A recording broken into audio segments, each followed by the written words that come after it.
আমি বেড়ে উঠছিলাম খ্রিস্টান হিসেবে। আমি ক্যাথলিক চার্চে যেতাম। ব্যাপারটা মনে হতো আনুষ্ঠানিকতা সর্বস্ব আর ভণ্ডামিতে ভরা। এটা করো না, ওটা করো না, ব্যাপারটা মনে হতো বেশ জোরালো ভাবেই ভয় দেখানোর মতো। এবং সমস্যাটা ছিল, যখনই আমি প্রশ্ন করতাম ওরা আমার প্রশ্নের উত্তরই দিত না। সে সময় ইসলাম সম্পর্কে আপনার দৃষ্টিভঙ্গি কেমন ছিল? আমাদেরকে, অর্থাৎ আমেরিকানদেরকে তারা অনেক বড় মিথ্যাচার করে বোঝাতো যে মুসলমানরা কতটা খারাপ। আমরা ছবিতে শুধুই দেখি যে মুসলিম পুরুষরা রাস্তায় দল বেঁধে আল্লাহু আকবার বলে আর মারামারি করে। তারপর আমি লস অ্যাঞ্জেলেসে গেলাম, কাজ করেছি অনেক সেলিব্রিটির সাথে, কানিয়ে ওয়েস্ট, স্নুপ ডগ, ফারেল। আমার জীবনটা ছিল স্বপ্নের মতো, প্রচুর টাকা, আর আমি ভ্রমণ করতাম। এমন অবস্থায় পৌঁছে গেলে মনে হয় আচ্ছা বেশ, এবার কি? হলিউড খুবই খুবই খারাপ একটা জায়গা। প্রমাণ চাইলে কোনো শিশু শিল্পীকে জিজ্ঞেস করুন, ওখানে আত্মহত্যার হার এত বেশি কেন? কেন সেলিব্রিটিরা মাদক ওভারডোজে মারা যাচ্ছে? কেন তারা কেউই সুখী না? তারা সবাই যেন কিছু একটা খুঁজে বেড়াচ্ছে। আমি কোনোভাবে কোরআনের একটা কপি হাতে পেয়েছিলাম, আমি পড়া ছাড়তেই পারছিলাম না। ওটা তুমি আমার থেকে কেড়ে নিতে পারবে না। মা, তোমার জন্য একটা খবর আছে। তিনি বললেন, হায় ঈশ্বর, তুমি মরক্কো যাচ্ছ একা? আমি মরক্কো চলে গেলাম আর জীবনটা বদলে গেল। কিভাবে আপনি কালিমা শাহাদাত পাঠ করেছিলেন? আসলে এটা আরবিতে বলাটা ছিল খুবই কঠিন, কিন্তু মন থেকে বলাটা ছিল খুব সহজ। মনটা যেন আলোয় ভরে যায় আর মনে হয় আচ্ছা তাহলে এটাই। এরপর থেকে ইসলামের সন্নিকটে আসা এবং এর পেছনে লেগে থাকা। আসসালামু আলাইকুম বোন জেমি ব্রাউন, আমাদের আমন্ত্রণ গ্রহণের জন্য আপনাকে অনেক অনেক ধন্যবাদ। টুয়ার্ডস ইটার্নিটির পক্ষ থেকে আপনাকে সাথে পেয়ে আমরা খুবই আনন্দিত। জেমি ব্রাউনকে সেটা দিয়ে শুরু করতে চাই। আপনার জীবন সম্পর্কে আমাদের বিস্তারিত বলবেন? আসসালামু আলাইকুম। প্রথমেই ধন্যবাদ জানাচ্ছি আমাকে আমন্ত্রণের জন্য, আর এই উদ্যোগকে আমি স্বাগত জানাই। আমার নাম জেমি ব্রাউন, আমি আমেরিকান এবং আমার বেড়ে ওঠা আমেরিকাতেই।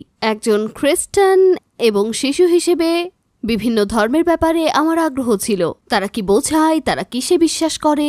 বড় হওয়ার পর আমার আবার চার্চে যাওয়া শুরু হলো। আমি লস অ্যাঞ্জেলেসে গেলাম আর হলিউডে কাজ করা শুরু করলাম। সেখানে কোরআনের একটা কপি হাতে পেলাম, আর তারপরের ঘটনা তো পুরোই ইতিহাস। আপনার জীবন সম্পর্কে সংক্ষেপে আমাদের কিছু বলবেন কি? কেমন জীবনযাপন করছিলেন আপনি? আপনার হলিউডের জার্নি কিভাবে শুরু হয়েছিল? হলিউডে যাওয়ার আগে সালনে হেয়ার স্টাইলিস্ট হিসেবে, তারপর গ্রাফিক ডিজাইন নিয়েও কাজ করেছি। আমার মা ছিলেন চমৎকার অসাধারণ গ্রাফিক আর্টিস্ট। আমি তখন ফুল টাইম হেয়ার স্টাইলিস্ট হিসেবে কাজ করতাম, আর আমি এটা ভেবে ক্যালিফোর্নিয়া যাই যে সেখানেও আমি একটা সালনে কাজ পাবো। কিন্তু তারপরেই আমি বলা যায় হঠাৎ করে বিনোদন জগতে আটকে গেলাম। হলিউডে একটা কথা আছে, আপনি কি জানেন তার চেয়ে গুরুত্বপূর্ণ আপনি কাকে চেনেন? আর এটাই সত্যি। ওখানে দেখা হয়েছিল আমার চেনা সবচেয়ে চমৎকার মানুষগুলোর মধ্যে একজন, যার নাম লিসা বিটুই। যেদিন দেখা হলো সেদিনই সে আমাকে বলল, তুমি হয়তো জানো না, কিন্তু আমি তোমার জীবনটা বদলে দিতে যাচ্ছি। এরপর হেয়ার স্টাইলের কাজ ছেড়ে চলে গেলাম প্রোডাকশনে, আর তারপরে কাজ শুরু করলাম একটা টিভি শো এর সেটে। আর ভাবলাম, বাহ, এটা তো আমি করতে পারি। চেয়ারের পেছনে বসে কাজ করার চেয়ে এটা তো বেশ মজার। বেশিরভাগ মানুষই যেমনটা চায় তেমনি স্বপ্নের মতো জীবন ছিল। আর কিছুদিন যেতে না যেতেই এই পরিপূর্ণতার অনুভূতি কমতে শুরু করে। আমি তখন ছিলাম বেভারলি হিলসে, আর একটা চমৎকার পেশায় ছিলাম। আমার টাকা ছিল, আমি ভ্রমণ করতাম, আর খুব সুন্দর দিন কাটছিল আমার। অতঃপর দিন শেষে আমি নিজেকে বলতাম, বেশ তো ভালোই কাটছে দিন, কিন্তু ঠিক আছে, কি আছে এই জীবনে? আপনি যখন আপনার কাঙ্ক্ষিত লক্ষ্যে, অর্থাৎ সেই লক্ষ্যে পৌঁছে যাবেন, সেখানে পৌঁছে আপনার মনে হবে আচ্ছা তাহলে এবার কি? হয়তো আপনি মনে করেন কিছু জিনিস আপনাকে অত্যন্ত সুখী করবে, কিন্তু না, এমনটা না। জীবনটা সাদামাটাই থাকে, স্টেজটা বড় হয়ে যায়। তখন ধীরে ধীরে আপনি বুঝতে শুরু করেন ওখানের বেশিরভাগ মানুষই সুখী না। হলিউডের প্রায় সবকিছুই নকল। আপনি দেখবেন সেলিব্রিটিদের অনেক বড় বড় প্রাসাদ, আর সেগুলো ভাড়া করা ভিডিও শুটের জন্য। আপনি দেখবেন ওরা উদ্ভট সব গাড়ি চালিয়ে বেড়াচ্ছে, ওগুলো ভাড়া করা। ওরা শুটিং সেটে আসে ফ্ল্যাটবেড ট্রাকে চড়ে। ওখানে অনেক বিচিত্র সব ঘটনা ঘটে। জায়গাটা ভীষণ ভীষণ ভীষণই খারাপ। আসসালামু আলাইকুম প্রিয় ভাই ও বোনেরা, আমরা দেখেছি যে আমাদের দর্শকদের ৮০% মানুষজন আমাদের চ্যানেলে সাবস্ক্রাইব করেননি। আপনারা যেমনটি জানেন, আমরা একটি অলাভজনক প্রতিষ্ঠান, আর আমরা আমাদের কোনো ভিডিওতে বিজ্ঞাপন চালাই না। টুয়ার্ডস ইটার্নিটি শুধু একটি ইউটিউব চ্যানেলই না, এটি একটি মাদ্রাসাও। এখানে আমরা চেষ্টা করি নিজেদের এবং যুব সমাজকে ইসলামী শিক্ষা দেওয়ার। আমাদের লক্ষ্যই হলো শুধু সত্যকে প্রচার করা। কাজটা ছোট হতে পারে, কিন্তু ইনশাআল্লাহ অনেকের জন্য এটি পথ চলার সহায়ক হবে। এখন সাবস্ক্রাইব বাটনে ক্লিক করুন এবং একসাথে পথ চলি অনন্তকালের দিকে। সাধারণত মানুষ ভাবে যে হলিউডের লোকজন অসাধারণ সুখী জীবন যাপন করে। হলিউডের ব্যাকগ্রাউন্ড থাকে একজন হিসেবে আপনি কি মনে করেন ব্যাপারটা আসলেই সেরকম? না, আমি মনে করি হলিউডে অল্প কিছু মানুষ আছে যারা সুখী। হলিউড খুবই অন্ধকার জগৎ। এই ব্যাপারটা আপনি যতই জানবেন ততই সেখান থেকে দৌড়ে পালাতে চাইবেন। প্রমাণ চাইলে কোনো শিশু শিল্পীকে জিজ্ঞেস করুন, সেখানে আত্মহত্যার হার এত বেশি কেন? কেন এত সেলিব্রিটিরা মাদক ওভারডোজে মারা যাচ্ছে? কেন? তাদের তো আছে অঢেল টাকা আর খ্যাতি, আছে ঘুরে বেড়ানোর সামর্থ্য, এত বড় বড় বাড়িতে থাকে, পরিবারের দেখাশোনা করে, পছন্দের পোশাক কিনতে পারে, ইচ্ছে মতো যেখানে খুশি ঘুরতে পারে, যেমন জীবনের মানুষ স্বপ্ন দেখে। এত সবকিছু থাকা সত্ত্বেও কেন তারা কেউই সুখী না? কেন তাদের মধ্যে পরিপূর্ণতা বোধ নেই? হয়তো কেউ কেউ সুখী, আমি বলছি না, মানে আমার বলা উচিত না সবাই, বেশিরভাগই এমন। সেখানে প্রচুর ফাঁকা বলি থাকে।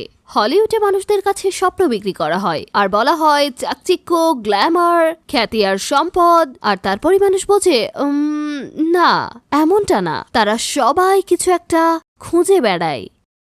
আচ্ছা, তো ইসলাম গ্রহণের আগে ধর্মবিশ্বাসের দিক থেকে কেমন ছিল আপনার জীবন? কিসে বিশ্বাস করতেন আপনি? আমি সবসময় ঈশ্বরে বিশ্বাস করেছি। আমি বেড়ে উঠেছি খ্রিস্টান হিসেবে। মাঝে মাঝে আমি বন্ধুদের সাথে মেথডিস্ট চার্চে গেছি। জুনিয়র হাই স্কুলে থাকতে আমি আমার প্রিয় বন্ধুর সাথে কিছু সময় কাটিয়েছি মর্মন সংঘে। আমি ধর্ম বিষয়ে প্রচুর পড়াশোনা করেছি। আমি সবসময় জানতাম ঈশ্বর এক, আর আমি সবসময় বুঝতাম তার সাথে একটা গভীর সংযোগ রয়েছে। কিন্তু ব্যাপারটা বরাবরই একটু কেমন যেন মনে হতো। আমি একটা ক্যাথলিক চার্চে যেতাম। ব্যাপারটা আমার কাছে মনে হতো খুবই লোক দেখানো আর ভণ্ডামি। ক্যাথলিক চার্চের কিছু বিষয় রয়েছে যেগুলো আমার সাথে যেত না। যেহেতু আমি বাচ্চা ছিলাম এবং আমার বাবা মা ওগুলোই করতেন, তাই আমার কোনো উপায় ছিল না। আমার মনে আছে আমি যেমন মন নিয়ে চার্চে যেতাম ঠিক তেমন মন নিয়ে ফিরে আসতাম। আমি বরাবরই ভাবতাম এখানে এলে কি হৃদয় শান্ত হওয়ার কথা নয়, কিছু একটা বোধ হওয়ার কথা নয়। আমার মনে হতো ক্যাথলিক চার্চে ওখানে নির্দিষ্ট সময়ে নির্দিষ্ট কিছু জিনিস বলা হতো, নির্দিষ্ট সময়ে নির্দিষ্ট কিছু জিনিস করা হতো, আর আমার মনে হতো সবকিছুই যেন করা হচ্ছে কোনো রকমে, যেন তেন ভাবে। বিশ্বাসের দিক থেকে আপনার অনুসন্ধানের ক্ষেত্র ছিল মেথডিস্ট চার্চ আর মর্মন চার্চ। ক্যাথলিসিজমের কোন দিকটা আপনার কাছে বোধগম্য হয়নি? ক্যাথলিসিজমের সবচেয়ে বড় দিকগুলোর একটি হচ্ছে সেখানে সদস্য হতে গেলে আপনাকে একটা ওয়েফার নিতে হবে। যাজক এটা আপনাকে দেবেন, কিন্তু আপনি এটা কেবল নির্দিষ্ট কিছু পরিস্থিতিতে নিতে পারবেন। আমার মায়ের ডিভোর্স হয়েছিল, এজন্য এটা তাকে দেওয়ার অনুমতি ছিল না। মনে করা হতো সে অশুদ্ধ। সবকিছুতেই ছিল শুধুমাত্র যিশু, যিশু আর যিশু। সবসময় বলা হতো যিশু কতটা ক্ষমাশীল, এটা সেটা। এবং আমি বললাম, তো আপনারা মনে করছেন যিশু আমার মাকে এটার অনুমতি দেবেন না? মানে আপনারা মনে করেন আমার মাকে ক্ষমা করা হবে না? তারা যার যার পথে চলে শান্তিপূর্ণভাবে, তাদের মধ্যে সমস্যা ছিল না, তারা বন্ধু ছিল। তার জীবনে কি এমন খারাপ কিছু ঘটে গেছে যার জন্য তাকে চার্চে কিছু একটা করতে দেওয়া হবে না? আমার এটা পছন্দ হয়নি। আর এরপর তৃত্ববাদ গ্রহণযোগ্য মনে হয়নি। পিতা, পুত্র, পবিত্র আত্মা, যিশু আর ঈশ্বর এক। যিশু মানুষের রূপে ঈশ্বর? না, এটা না। আর আমি সবসময় ভাবতাম পৃথিবীতে কি এমন ঘটছে ঈশ্বর যেটা দেখেন না, ঈশ্বর যেটা শোনেন না, তাকে সশরীরে এখানে নেমে আসতে হয় এটা দেখার জন্য?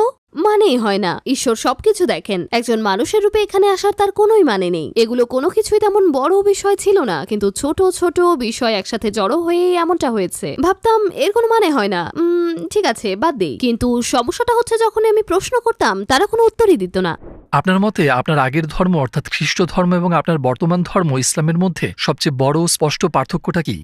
আমার কাছে সবচেয়ে বড় পার্থক্য হচ্ছে যিশুকে একজন নবী মানা বনাম তাকে তৃতীয়ের অংশ মনে করা। কারণ আমি বিশ্বাস করি যে ঈশ্বর এক। আমি কখনোই ভাবিনি যে পিতা, পুত্র আর পবিত্র আত্মা অর্থাৎ 1+1+1=1 হতে পারে। আমি সবসময় এটা জানার জন্য কিছু একটা খুঁজতাম।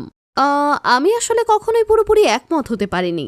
আর আমি মনে করি আমাদের যিশুর জীবন নিয়ে গবেষণা করা দরকার, এবং তিনি যেটা শিক্ষা দিয়েছেন সেটা, চার্চ যেটা প্রচার করে সেটা নয়। তো দেখা শুরু করলাম যিশু কি বলছে। যিশু কখনোই বলেনি আমাকে পূজা করো, আমার কাছে প্রার্থনা করো। এবং যিশু যদি তার মুখভূমিতে আনত করে প্রার্থনাই করে, আর তিনি যদি মানুষের শরীরে ঈশ্বরী হয়ে থাকেন, তবে তিনি কার কাছে প্রার্থনা করবেন? এটা হতে পারে না। আমার মনে আছে কিভাবে সব ঘটেছিল। আপনি যখন একটা খ্রিস্টান চার্চে থাকবেন, আপনাকে শুধু বিশ্বাস করে যেতে হবে। মানে তুমি কিভাবে প্রশ্ন করতে পারো? এবং আমি প্রথমে সেটাই দেখেছি যখন যাজককে প্রশ্ন করলাম, শুধু একটাতে না, সবকটাতেই, এবং বরাবর একই উত্তর পেয়েছি। যদি যিশুকে বিশ্বাস করো, তার কাছে প্রার্থনা করো, প্রশ্ন করো না। এবং আমার ভালো লাগে যে ইসলাম বলে না, ব্যাপারটা অবশ্যই সেরকম নয়। কারো কথার উপর নির্ভর করো না, বরং প্রশ্ন করো। আগে ইসলামের প্রতি আপনার দৃষ্টিভঙ্গি কেমন ছিল? ইসলামের ব্যাপারে কি কোনো বিদ্বেষ ছিল আপনার মধ্যে? শুরুতে ইসলামের ব্যাপারে আমার কোনো প্রকার কুসংস্কার ছিল না। খবরে সবসময় সন্ত্রাসীদের দেখানোটা আমার পছন্দ ছিল না। আর আপনি জানেন, আমরা ছবিতে শুধুই দেখি যে মুসলিম পুরুষরা রাস্তায় দল বেঁধে আল্লাহু আকবার বলে আর মারামারি করে। তারা বড় বড় মেশিন গান নিয়ে র্যালি করে। আর যেমনটা আমাদের দেখানো হয়, সত্যিকারের সংবাদই যেন হয়ে ওঠে হলিউডের কোনো সেট। আমাদের আমেরিকানদের যেটা দেখানো হয় আসলে সেটা একটা বড় মিথ্যা। সেটা হচ্ছে মুসলিমরা কতটা খারাপ আর তারা আমাদের ধরতে আসছে। না, সেটা না। আমি শুধু ভাবতাম যে ইসলাম একটা রহস্যময় ধর্ম, যেটা সম্পর্কে আমি জানি না, আমার জানার কথাও নয়। কারণ আমি ভাবতাম আমার চিন্তা ভাবনা থেকে এটা অনেক আলাদা। তাই ভাবতাম ঠিক আছে, ওরা ওদের কাজ করুক, আমি আমারটা। কি বলবো, ব্যাপারটা আমার কাছে একটু উদ্ভট বলে মনে হতো। ওরা সবার সামনে কার্পেটের উপর দাঁড়িয়ে, আমি জানি না ওরা কি করতো, ওরা ওদের মতো থাকুক। ইসলামের পথে আপনার যাত্রা কিভাবে শুরু হয়েছিল? আমি একটা সেটে কাজ করতাম এবং আমার সাথে কাজ করা কলিগদের মধ্যে একজন প্রতি শুক্রবার কয়েক ঘন্টার জন্য হারিয়ে যেত। আমি সবসময় তাকে জিজ্ঞেস করতাম, কোথায় যাও তুমি? মানে তুমি কেন প্রায় উধাও হয়ে যাও? তুমি তো দুপুরের খাবারও খাচ্ছ না, কি করছো তুমি? এবং সে আমাকে বলল, আমি মুসলিম আর শুক্রবারে আমরা নামাজ পড়তে যাই। তখন আমি তাকে বললাম, তুমি একবার আমার সাথে চার্চে আসো না কেন, দেখো কেমন লাগে। সে বলল, অবশ্যই না, ধন্যবাদ, আমি ওই ব্যাপারে মোটেই আগ্রহী নই। তারপর এটা আমাকে রাগান্বিত করলো। আমি বুঝতে পারলাম না কেন সে এটার একটা সুযোগ নিল না। আমি ভাবলাম কেন সে নিজের ধর্মে এমন ভাবে আটকে গেছে যে রবিবারে মাত্র ৪৫ মিনিটের জন্য সে চার্চে আসতে পারবে না। তখন আমি তাকে বললাম, আচ্ছা ঠিক আছে, তোমার ধর্মগ্রন্থ যেটাই হোক না কেন, ওটা আমি একটু পড়তে চাই। তারপর আমি তোমাকে বলবো ওই ধর্মগ্রন্থ ব্যবহার করেই কেন ওটার কোনো মানেই হয় না আর কেন তোমার খ্রিস্টান হওয়া উচিত। আশা করি তারপর তুমি মুক্তি পাবে আর তুমি যিশুর কাছে ফিরে আসবে। এবং সে বলল, নিশ্চয়ই, ঠিক আছে, আমি তোমাকে বইটা দেব। আমি পড়া শুরু করলাম আর ভাবলাম, ১ মিনিট, এটা তো খুবই অর্থপূর্ণ। ঠিক আছে, দেখা যাক। আমি অত্যন্ত আগ্রহী হয়ে উঠলাম, পড়তেই থাকলাম। বুঝতেই পারছেন আমি ব্যর্থ হলাম তাকে খ্রিস্টান বানাতে, কিন্তু অত্যন্ত সফলভাবে আমি নিজে মুসলিম হয়ে গেলাম। যা ভেবেছিলাম তা হলো না, কিন্তু আলহামদুলিল্লাহ ফলাফলটা অসাধারণ। যে জিনিসটা আমার খুবই ভালো লাগে, কোরআনে রয়েছে মাত্র একটা কপি, ১০০টার বেশি নয়। আপনি জানেন বাইবেলে রয়েছে অসংখ্য ভিন্ন ভিন্ন সংস্করণ। আর আমি ভাবতাম এটা আবার কেমন ব্যাপার যে আমার পাশে বসে থাকা বন্ধুটার বাইবেলে 2টো অতিরিক্ত স্তবক আছে, কিন্তু আমারটাই নেই।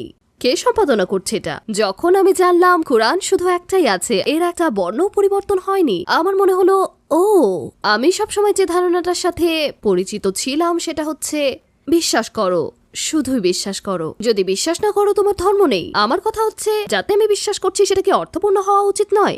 আমি চার্চে যাজকদের জিজ্ঞেস করতাম, বলতাম, আচ্ছা, যিশুই মানুষ রূপে ঈশ্বর, অর্থাৎ ঈশ্বর এসেছিলেন যিশুর শরীরে, মেরি জন্ম দিয়েছিলেন যিশুকে, মানে আপনি বলছেন মেরি ঈশ্বরকে জন্ম দিয়েছিলেন? না। তাহলে যদি ঈশ্বর যিশুর শরীরে আসে, ওরা যিশুকে ক্রুশবিদ্ধ করে মেরে ফেলেছে, তো ঈশ্বর মরে গেছে? ঠিক আছে, তাহলে দুনিয়া কে চালাচ্ছে? যখন আমি কোরআন পড়া শুরু করলাম, আমি দেখলাম কোরআনে বলা হচ্ছে যিশু নবী ছিলেন, আর এই সমস্ত জিনিসের কোনো অর্থ নেই। কোরআন পড়া শুরু করতেই এটা আমার কাছে সঠিক মনে হলো। আপনি জানেন, এটা এমন একটা জিনিস যা হৃদয়কে উদ্দীপ্ত করে তোলে আর মনে হয় তাহলে এটাই। এবং আমার মনে হয় এই জিনিসটা জন্মগতভাবে মুসলিমরা কখনোই বুঝবে না। এটা এমন একটা ব্যাপার যা আপনি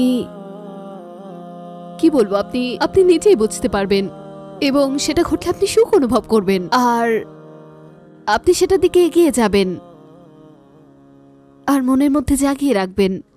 মুসলিম হওয়ার সিদ্ধান্ত গ্রহণের পর আপনার পেশাটা ছেড়ে দেওয়া কি আপনার জন্য কঠিন ছিল? মোটেই না, খুব সহজ ছিল। আমি ক্লান্ত ছিলাম, কোনো কিছুতেই পূর্ণতার স্বাদ পাচ্ছিলাম না। আপনার মনে হয়তো অনেক জল্পনা কল্পনা থাকে, এলে জায়গাটা কেমন হতে পারে। আপনি যখন সেখানে যাবেন অনুভব করবেন, ও, টিভিতে যেমনটা দেখায় তার চেয়ে এটা আলাদা। ওখানে বসবাসের বাস্তবতাটা আমি যেমনটা আশা করছিলাম তার চেয়ে আলাদা। ওটা চমৎকার, ওটা মজার। কিন্তু এলে থেকে আমার যা কিছু দরকার ছিল সব নিংড়ে নিয়েছি এবং ওই পর্যায়ে আমি অন্য কিছু খুঁজছিলাম, যেটা হবে দামি গাড়ি চালানো কিংবা অভিজাত এলাকায় বসবাস, অর্থাৎ আমি যা কিছু করি তার চেয়ে আরো বেশি তৃপ্তিদায়ক। আমার কাছে ওসব কিছুর আর গুরুত্বই ছিল না। আর লোকে বলে, কিভাবে তুমি একটা সুটকেসে তোমার সবকিছু গুছিয়ে ফেলো, কিভাবে তোমার জিনিসপত্র ছেড়ে আসো? আর আমি বলি, জিনিসপত্রকে দেখে আমি আমার বন্ধুদের সাথে মজা করি। তারা বলে, ও, আমি কখনো এভাবে যেতে পারবো না, আমার যত জিনিস, এসব কে ভাবে? এটা কি এমন জিনিস, বাড়ির বেড ফ্রেম, কি এমন মোহনীয় জিনিস যা থেকে নিজেকে পৃথক করা যায় না? আমার কথা হচ্ছে এসবকে দেখে, এগুলো তো শুধু ব্যবহারের জিনিস। আমার পক্ষে ওই জীবনটা ত্যাগ করা আসলেই সহজ ছিল, যেখানে বস্তুবাদী জীবনের এত কদর। যখন আমি দেশ ছাড়লাম তখন আমি সানসেট বুলেভার্ডে এক প্রকার অবৈধভাবেই আমার জিনিসপত্র বেচে দিলাম। আর ওখানেই হয়তো মধ্যপ্রাচ্যের জীবনের জন্য আমার প্রস্তুতি হয়ে গিয়েছিল। কি বলবো, মাটিতে একটা বিশাল প্লাস্টিকের শীট বিছিয়ে আমি সানসেট বুলেভার্ডে পার্কের বাইরে তার উপর আমার সব জিনিসপত্র রেখেছিলাম। আর আমি মানুষজনকে বলছিলাম, যা লাগে নিয়ে যাও। কুরআন পাঠ শুরু করার পর কেন আপনি আপনার স্বপ্নের নগরী লস অ্যাঞ্জেলেস ছেড়ে মরক্কোতে পাড়ি জমিয়েছিলেন? আমি লস অ্যাঞ্জেলেস ছেড়েছিলাম এই কারণে যে আমি ঠিক করেছিলাম আমি কিছুদিনের মধ্যেই আনুষ্ঠানিকভাবে শাহাদা পাঠ করব। আমার মনে হতো যেসব মানুষজনের সাথে আমি ঘুরছি, যেমন জীবনযাপন করছি, যে পেশায় রয়েছি, তার সবকিছুই অসামঞ্জস্যপূর্ণ। আর সেই জায়গাটাকে আমি জীবনের সবচেয়ে উপযোগী জায়গা ভেবেছিলাম, কারণ এলেতে আমি আসলেই থিতু হয়েছিলাম। আর আমি ওখানের সবকিছু খুব পছন্দ করতাম। কিন্তু যখনই আমি ইসলামকে খুঁজে পেলাম, আমি আগে যা কিছু পছন্দ করতাম সেগুলোর কিছুই আর আমি চাইতাম না। আমি জানতাম যে আমি হঠাৎ আমার বন্ধুদের দিকে বলতে পারবো না যে শোনো, আমি মুসলিম হয়ে গেছি, আমি হিজাব পরবো। সম্ভবত আমরা আর বাইরে ঘুরবো না, কারণ তোমরা যেসব জায়গায় বেড়াতে চাও আমি সেসব জায়গায় যেতে চাই না। তাই আমার মনে হলো আমার নিজেকে সরিয়ে নিতে হবে আশেপাশের পরিবেশ থেকে, যেন নিজেকে বদলাতে পারি। এবং যখন আমি মরক্কোতে গেলাম আমি কাউকেই বলিনি, কারণ আমি চেয়েছিলাম মুসলিম হতে। আর তাই এলে ছাড়ার পর আমি বাড়িতে ফিরে এলাম 1 সপ্তাহের জন্য, কারণ আমি চেয়েছিলাম পরিবারের কাছ থেকে বিদায় নিতে আর মরক্কোতে যাওয়ার পূর্বে বাড়িতে সবার সাথে একটু সময় কাটাতে। আমি এটা করেছি, আর আমি চাইনি আমার পরিবার এটা সম্পর্কে কিছু জানুক, কারণ আমি চাইনি তারা ইসলাম সম্পর্কে মতামত দিক, কারণ তাদের কথা আমার ওপর বা আমার সিদ্ধান্তের ওপর প্রভাব ফেলতে পারে। হেই, মানে তুমি যাচ্ছ অন্য একটা মহাদেশে একা, ওখানে তোমার কেউ নেই। তুমি যদি কোনো সমস্যায় পড়ো, তোমার ভাষা জানা নেই, তোমার কোনো চাকরি নেই, বসবাসের কোনো জায়গা নেই, তোমার মাথা ঠিক আছে? মানে আমি চাইনি তারা আমাকে ওখানে যাওয়ার ব্যাপারে নিরুৎসাহিত করুক, তাই ওটা আমার নিজের ভেতরেই রেখেছিলাম। এবং আমি শাহাদা পাঠ করার পর প্রায় 1 বছর পর্যন্ত পরিবারের কাছে সেটা বলিনি। মরক্কোতে যাওয়ার সময় আপনি আপনার বাবা মা আর পরিবারকে কি বলেছিলেন? সেখানে কি কারণে যাচ্ছেন বলে তাদের জানিয়েছিলেন? যখন তারা আমাকে জিজ্ঞেস করলো কেন মরক্কো যাচ্ছি, আমার উত্তর ছিল কেন নয়, আমি খুব সাহসী নির্ভীক মানুষ। আমি চ্যালেঞ্জ নিতে ভয় পাই না, আমি স্বতঃস্ফূর্তভাবে চলি। আমাকে একটা উদ্ভট আইডিয়া দিয়ে আপনি যদি বলেন আপনি কি এটা করতে চান, আমার উত্তর হবে হ্যাঁ, কোটা পড়ে নি, চলো। মানে আমি ওই ধরনের মানুষ। আমি লস অ্যাঞ্জেলেস থেকে মাকে ফোন করলাম, বললাম মা একটা খবর আছে, আমি এলে ছেড়ে যাচ্ছি। মা বলল অবশেষে তুমি বাড়িতে ফিরছো। আমি বললাম না, মাস 2 মধ্যে আমি আফ্রিকায় চলে যাচ্ছি। তিনি বললেন হায় ঈশ্বর, জেমি তোমার কোনো কিছুই আমাকে এতটা কষ্ট দেয়নি। তুমি মরক্কো যাচ্ছ একা, ওখানে গিয়ে তুমি কি করবে?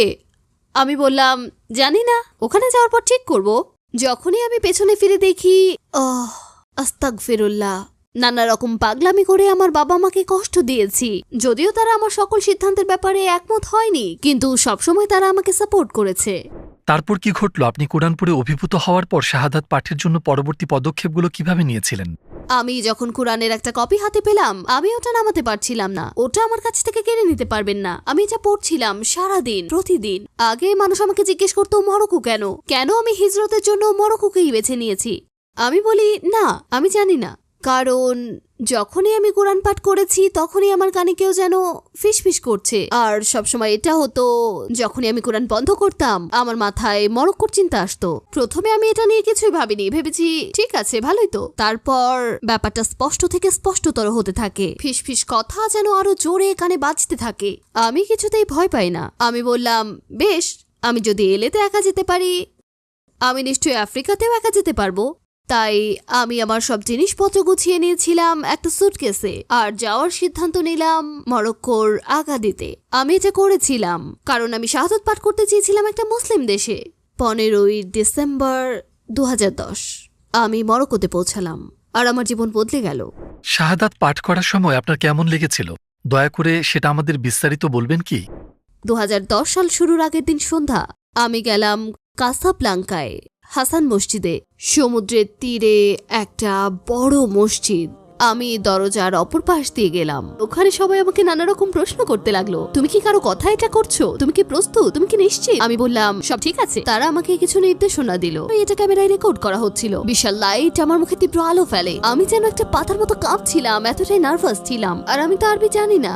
আর ওখানেই আমি দরজা খুলতেই মুখে এসে পড়ে চোখ ধাঁধানো ক্যামেরা লাইট। আর আমি তাকাতেই দেখি একটা বিশাল অসীম মানুষের ঢল। আর তারা সবাই আমার দিকে তাকিয়ে আছে। অবশ্যই এটা আমাকে অনেক বেশি নার্ভাস করে তুলেছিল। এক ব্যক্তি হাতে একটা ছোট মাইক নিয়ে আমার সামনে এভাবে ধরলো, ঠিক এরকম একটা পরিবেশ। আমি কথা বললাম আর তারপরে শুনলাম ঘর ভর্তি মানুষ গর্জন করছে, আল্লাহু আকবার, আল্লাহু আকবার। আর আমার মনে হচ্ছিল এরা সবাইটা করছে আমার জন্য। আমি বুঝতে পারছি না কেন তারা আমাকে এত গুরুত্ব দিচ্ছে আর কেনই তারা উচ্ছ্বসিত। তারা তো আমাকে চেনে না, তাদের কাছে এটা এত গুরুত্বপূর্ণ কেন? এটা আরবিতে বলাটা ছিল খুব কঠিন, কিন্তু মন থেকে বলাটা ছিল খুব সহজ। তারপর যখন দরজা বন্ধ হলো আমি একটু সময় নিলাম, কারণ ওরা নামাজ পড়তে বলছিল, কিন্তু আমি জানতাম না কিভাবে নামাজ পড়তে হয়। আর তাই আমার মনে হলো আমি বোধহয় ভণ্ডামি করছি, কারণ আমি জানি না আমি কি করছি। তারা অত্যন্ত আবেগ আপ্লুত ছিল, তারা এই ব্যাপারটাই খুব গুরুত্ব দিচ্ছিল। আর আমি দাঁড়াচ্ছিলাম, বসছিলাম, মাটিতে মুখ নামাচ্ছিলাম। আমি জানি না কিভাবে নামাজ পড়তে হয়। সেই মুহূর্তে আমার নিজেকে অপর্যাপ্ত মনে হচ্ছিল। আমি যেহেতু এখন একজন মুসলিম, সকল মুসলিমরা নামাজ পড়ছে, তখন নিজেকে একজন নতুন মানুষ বলে মনে হচ্ছিল যে জানে না কিভাবে নামাজ পড়তে হয়। আমি ভাবলাম, আর তারপর আমি কোনো রকমে নামাজ পড়লাম, কি করছি তা ভালোভাবে না জেনেই। এই মুহূর্তে আমি যেটা করছি সেটা আমার কাছে একটা ধাক্কার মতো ছিল, আর নিজের কাছে ব্যাপারটা পরাবাস্তব বলে মনে হচ্ছিল। এবং তারপর শাহাদা গ্রহণের কয়েক সপ্তাহ পর আমি নিজের ভেতর একটা প্রবল আবেগ অনুভব করলাম। মনে হচ্ছিল আমি সম্পূর্ণ ভিন্ন একজন মানুষ। আর আমি খুবই তৃষ্ণার্ত ছিলাম, খুবই তৃষ্ণার্ত দিনের জন্য। আপনার কি হিজাব পরিহিত মানুষের সাথে দেখা হয়েছে এবং তখন আপনার মনে কিরকম চিন্তা কাজ করেছে? আমি আমার বন্ধুর মায়ের সাথে দেখা করেছিলাম, যে মুসলিম, এবং তিনি লস অ্যাঞ্জেলেসে বেড়াতে এসেছিলেন। তার সাথে সাক্ষাতের পর আমরা ভেনিস বিচে বোর্ডওয়াক ধরে হাঁটছিলাম এবং তিনি লং স্লিভ আবায়া আর হিজাব পরেছিলেন। আর আমি তাকে সাধারণ সব প্রশ্ন করছিলাম, গরম লাগে না? আপনার কি গরম লাগছে না? মানে আপনি কি সবসময় এটাই পরে থাকেন? আর আপনি এটা পরে সাঁতারে যান কিভাবে? আমি তাকে অনেক প্রশ্ন করছিলাম। তিনি ছিলেন খুব শক্ত, খুব শক্ত। আমি আবেগ আপ্লুত হয়ে পড়ছি। তার বিশ্বাস ছিল অত্যন্ত শক্তিশালী। আর আমি এটা দেখে ভাবতে গভীরভাবে অনুপ্রাণিত হলাম। মানে কিভাবে তিনি এই গরমে নিজেকে কষ্ট দিচ্ছেন, মানে কিভাবে তিনি দিনের পথে এতটাই নিবেদিত যে তিনি কোনোভাবেই শুধুমাত্র হাতের কবজি পর্যন্ত উন্মুক্ত করছেন না। মানে আমি এতটাই অনুপ্রাণিত হয়েছি যে আমি কাঁদতে চাচ্ছি না, কিন্তু আমি আবেগ আপ্লুত হয়ে পড়েছি। এবং আমি এতটাই অনুপ্রাণিত হয়েছি যে নিজের মেয়ের নামটা তার নামে রেখেছি। নিশ্চিতভাবেই মুসলিম হিসেবে তিনি আমার জন্য প্রথম ইমপ্রেশন, আর এ যাবৎকালে সেরা ইমপ্রেশন। হিজাব পরিধানে অভ্যস্ত হয়েছিলেন কিভাবে? যখন আমি প্রথম হিজাব পরলাম, আমি রাতের ফ্লাইটে মরক্কো যাচ্ছিলাম। আর প্লেনে আমার সাথে একটা ব্যাকপ্যাক ছিল, আর সেই ব্যাগে একটা স্কার্ফ ছিল, একটা বড় মোটা হাস্যকর ধরনের স্কার্ফ। আমার মনে আছে আমি প্লেন থেকে নেমে নিজেকে বলছিলাম, হ্যাঁ এটাই। যখন আমি প্লেন থেকে নামলাম আর আমার পা মরক্কোর মাটিতে স্পর্শ করলো, তখনই সত্যিকার অর্থে আমার জীবনের দ্বিতীয় অধ্যায় শুরু হলো। আর আমি সেটা ভালোভাবে শুরু করতে চাচ্ছিলাম। তাই আমি স্কার্ফটা নিলাম, এটা নিয়ে এয়ারপোর্টের বাথরুমে গেলাম আর এটা পরার চেষ্টা করলাম। যদিও খুব সুন্দরভাবে পড়তে পারলাম না, কিন্তু আমি নিজেকে বললাম, বেশ, এটা তো প্রথমবার, পরে দেখবো কেমন হয়। এরপর আমি ওটা নিলাম আর আবার পড়লাম।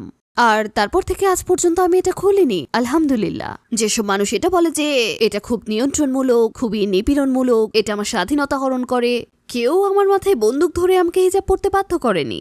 যখন আমি মরক্কো ছাড়লাম আর আবার আমেরিকাতে আসলাম, মানুষ আমাকে জিজ্ঞেস করতো, তুমি এটা খুলছো না কেন? তুমি তো এখন আর মরক্কোতে নেই। আমি বলতাম, আমার বিশ্বাস আমার অবস্থানের উপর নির্ভর করে না, আমি এটা খুলতে চাই না। আমার মনে হয় অনেকে এটা জেনে ধাক্কা খেয়েছে যে আমি আমেরিকা ফিরে আসার পরও হিজাব খুলিনি। আপনি কি আপনার চারপাশের মানুষকে ইসলামের দাওয়াত দেন, এবং সেটা আপনি কিভাবে করেন? তো আমি সবসময় মানুষকে দাওয়াত দিই, আর আমি এটাকে বলি অঘোষিত দাওয়াত। মানে কিভাবে আমি নিজেকে জনসম্মুখে উপস্থাপন করছি। যখন আমি কারো সামনে যাই তারা আমাকে অদ্ভুতভাবে দেখে, কারণ তারা হয়তো কখনো কাউকে হিজাব পরে দেখেনি, অথবা তারা আমার সম্পর্কে কি ভাববে বুঝতে পারে না। কারণ আমি শ্বেতাঙ্গ, আমার কথায় জড়তা নেই। আমাকে দেখে মনে হয় না যে আমি মধ্যপ্রাচ্যের মানুষ। আমি একজন বর্ণিল, বহির্মুখী, বন্ধুত্বপূর্ণ মুসলিম। আর আমি কথা বলি তাদের মতো উচ্চারণে, তাই অনেক সময় মানুষ আমাকে প্রশ্ন করে এবং আমি তাদের ইসলামের দাওয়াত দিই যদি তারা প্রসঙ্গ তোলে। আমি মানুষকে তাড়া করে বেরিয়ে ইসলামের দাওয়াত দেই না। কিন্তু বন্ধুরা, পরিচিত বা অপরিচিত মানুষ, তারা যদি আমাকে প্রশ্ন করে, আমি বলি আমি এখানে ধর্ম প্রচারের জন্য আসিনি। আমি আপনাকে ইসলাম ধর্মে ধর্মান্তরিত করছি না। আমি শুধু এখানে আপনাদের কোনো প্রশ্ন থাকলে সাহায্য করতে চাই, কিন্তু আমি আমার ধর্মকে আপনার উপর চাপিয়ে দেব না। কেউ কি মুসলিম হয়েছে আপনার মাধ্যমে অনুপ্রাণিত হয়ে? আমি যখন মরক্কোতে ছিলাম তখন একদিন আমরা বেশ কয়েকজন একটা ক্যাফেতে বসেছিলাম। কয়েক টেবিল পরেই ছিল একটা মেয়ে আর তার মা। মেয়েটা ছিল 13, 14 কিংবা 15 বছরের, আর আমাদের দিকে তাকিয়েছিল। আমরা এটি নিয়ে কিছু মনে করিনি। আমাদের মধ্যে কেউ কেউ ঐতিহ্যবাহী পোশাক, জানি না কতটা ঐতিহ্যবাহী, কিন্তু টু পিসের সাথে খিমার, আর আমাদের কেউ কেউ নিকাব পরেছিল। সে আমাদের দেখছিল, এবং অস্বাভাবিক ব্যাপার হচ্ছে আমরা সবাই শ্বেতাঙ্গী আর আমাদের চোখ নীল। তো একটা মুসলিম দেশে আমাদের সহজে আলাদাভাবে চোখে পড়বে। একটা টেবিলে 7 জনের নীল চোখের মানুষ, তারা মুসলিম। হ্যাঁ, মানুষ আমাদের লক্ষ্য করত। আমি শুধু মেয়েটাকে দেখছিলাম আর লক্ষ্য করলাম সে কাঁদছে, এবং সে বেশ কিছুক্ষণ ধরে কাঁদছিল। আমার খুব খারাপ লাগলো। তখন আমার কাছে ল্যাপটপ ছিল, আমি তাকে কিছু লিখে জানাতে চাচ্ছিলাম, কিন্তু যদিও আমি মরক্কোর আরবি ভাষা জানি, আমি তাকে ফুসা ভাষায় লিখতে চাচ্ছিলাম। তাই আমি একটা কাগজ নিলাম আর ল্যাপটপ খুলে গুগল ট্রান্সলেট অন করলাম, এবং আমি আরবিতে লেখার চেষ্টা করলাম। এবং নোটে আমি লিখেছিলাম, তুমি কি কারণে কাঁদছো আমি জানি না, কিন্তু আল্লাহ যেন তোমার কষ্ট কমিয়ে দেন।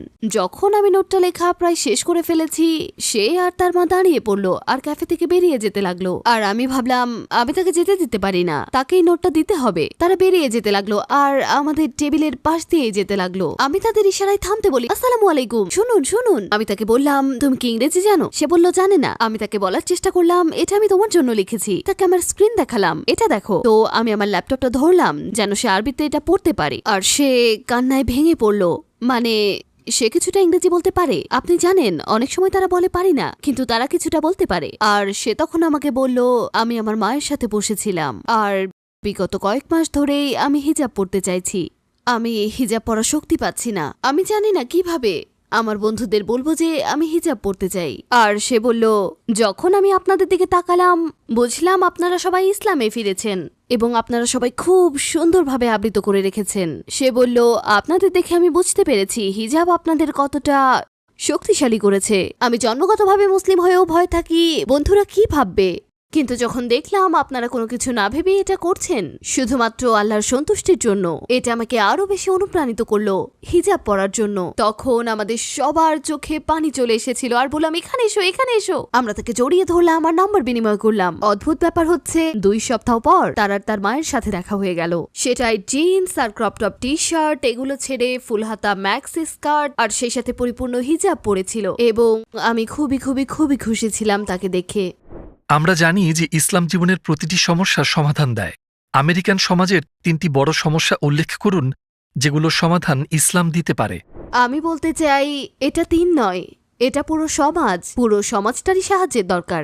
এই পুরো সমাজেরই সামগ্রিকভাবে পতন ঘটেছে। আমি মনে করি ইসলাম আমেরিকার প্রতিটি ক্ষেত্রে উপকার করতে পারে। আমি বলছি না এটা চরম উপায় হতে পারে, এটা বোঝায় এটা একটা দিক নির্দেশনা। মানে ইসলাম এমন কিছু নয় যা কঠিন নিয়ম নীতির সমষ্টি যা আপনার জীবনকে কষ্টকর করে তুলবে। না, এটা পরিপূর্ণ আর সুখী জীবনের একটা নির্দেশনা, এবং একই সাথে এটা অনুসরণ করে আল্লাহর সন্তুষ্টি অর্জন করা যায়। ছোট ছোট পরিবর্তন সাধন করা গেলেই আমি মনে করি সমাজের অপরিমেয় উপকার হবে। কিন্তু আমি সুনির্দিষ্টভাবে কোনো একটা ক্ষেত্রকে উল্লেখ করব না যেখানে ইসলাম সমস্যার সমাধান দেবে, কারণ ইসলাম আক্ষরিকভাবেই সকল সমস্যার সমাধান করে। আপনি যদি পৃথিবীর সকল অমুসলিমের সাথে কথা বলার সুযোগ পান ও পরামর্শ দেওয়ার সুযোগ পান, তাহলে তাদের কি বলবেন? মিডিয়াতে যা বলা হচ্ছে তা শুনবেন না, নিজে গবেষণা করুন, একজন মুসলিমের সাথে কথা বলুন। আপনি যদি জানতে চান মসজিদের ভেতরে কি ঘটছে, তাহলে ভিতরে যান। ইসলাম এবং মুসলিম সম্পর্কে যা কিছু দেখছেন তার উপর ভিত্তি করে মতামত দেবেন না। যা অভিজ্ঞতা করছেন তার উপর মতামত দিন, কারণ এটা তার বিপরীত যেটা আপনাকে দেখানো হয়। গাজায় যা ঘটছে তা দেখে অনেক আমেরিকান অমুসলিমও ইসলামের দিকে আগ্রহী হয়ে উঠেছে, এমনকি আমেরিকাতেও। আমেরিকা ইসলামের ভবিষ্যৎকে আপনি কিভাবে দেখেন? আমি নিশ্চিতভাবে বলতে পারবো না, কারণ আমি ভবিষ্যৎদ্রষ্টা নই, কিন্তু আমি বলতে পারি যে 9/11-এর পর বিপুল সংখ্যক মানুষ ইসলাম গ্রহণ করেছে। তো আমি মনে করি এটা অনেক আলাদা, কারণ আমরা যখন 9/11-এর দিকে দেখি আমাদের বলা হয়েছিল যে সন্ত্রাসীরা এটা করেছে, কিন্তু না, তারা করেনি। আমাদের বলা হয়েছিল এসব সন্ত্রাসীরা আমাদের মাতৃভূমির ওপর আক্রমণ করেছে। আমাদের নিজ দেশে আক্রমণ হওয়া সত্ত্বেও এদেশে প্রচুর মানুষ ইসলাম ধর্ম গ্রহণ করেছে। এখন আমরা যদি সেই দিকটা দেখি, যেখানে আপনি দেখছেন পুরো পৃথিবী এবং গাজায় যেটা ঘটছে সেটা দেখে কষ্টে মানুষের হৃদয় ভেঙে যাচ্ছে, তো এমন একটা ঘটনা থেকে যদি মানুষ ইসলাম গ্রহণ করে যেখানে আমেরিকারই ক্ষতি হয়েছিল, তাহলে ভেবে দেখুন এই ঘটনা থেকে কত মানুষ ইসলাম গ্রহণ করবে, যেখানে যেখানে আমেরিকানদের ওপর আক্রমণ হচ্ছে না, কিন্তু আমরা এটা সাক্ষী হচ্ছি। তাই আমি মনে করি অনেক মানুষ দেখেছে অকল্পনীয় বিশ্বাস,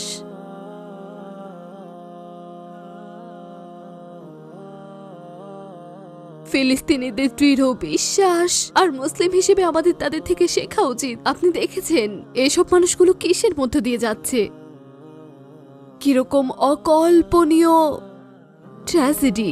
আর এটা আমাদের কল্পনা করতে হচ্ছে না, কারণ এটা আমরা সরাসরি দেখছি। এবং প্রচণ্ড অসহনীয় মানবিক পরিস্থিতি সত্ত্বেও এই মানুষগুলো কিভাবে আঙুল উঁচিয়ে রাখে, এবং তারা সবাই বলে লা ইলাহা ইল্লাল্লাহ সবসময়, এবং সারা বিশ্ব দেখছে মুসলিমরা কিভাবে আল্লাহর উপর আস্থা রাখে। বিশ্বের মানুষ যেমন প্রতিক্রিয়া আশা করছে, ওই মুসলিমদের কাছ থেকে আমরা তেমনটা দেখছি না। আমরা দেখছি ঠিক তার বিপরীত। আমরা দেখছি হৃদয়কে নাড়া দেওয়ার মতো ঘটনা, দেখছি মানুষ কিভাবে একে অপরকে সাহায্য করছে। অবশেষে পুরো বিশ্ব দেখছে মুসলিমরা ততটা খারাপ না যেমনটা এতদিন ধরে আমাদের দেখানো হয়েছে। আসলে আমরা সিনেমার সেই চরিত্র নই, মানে মাথায় একটা শক্ত কাপড় বেঁধে বন্দুক হাতে নিয়ে। না, মুসলিমরা তেমন নয়। মুসলিম হচ্ছে তারাই যারা আল আকসায় নিহত হচ্ছে। মুসলিম হচ্ছে সেই মানুষটা যে তার স্ত্রী আর 11 সন্তানকে দাফন করার পর বারবার বলছে আলহামদুলিল্লাহ আলহামদুলিল্লাহ, আর মনের জোর ধরে রাখছে।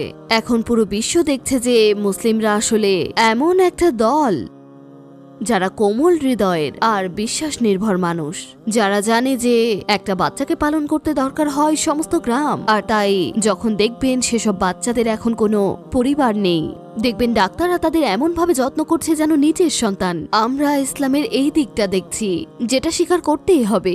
আপনি একজন মুসলিমের কাছ থেকে সবকিছু কেড়ে নিতে পারবেন, শুধু নিতে পারবেন না তার বিশ্বাস।